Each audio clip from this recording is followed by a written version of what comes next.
Jailer, ఇదంతా నీకు జుజుబే నాకు తెలుసు. నీకోసం ఇంకోటి ఉంది.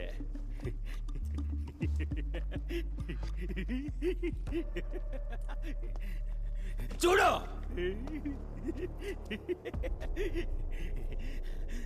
నీ ఫ్యామిలీ ఇప్పుడు నా చేతుల్లో ఉంది. చూడు, నువ్వు ఇక్కడి నుంచి వెళ్ళిపోతేనే వాళ్ళు వదిలేస్తాను.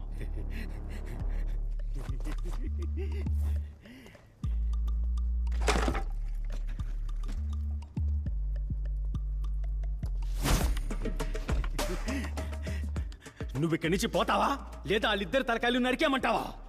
అక్కడ మూడోవాడు ఒకడు ఉంటాడే. ఎవడు? నీ మనవడా? ఆన్ని కలిపి నరికేయండ్రా.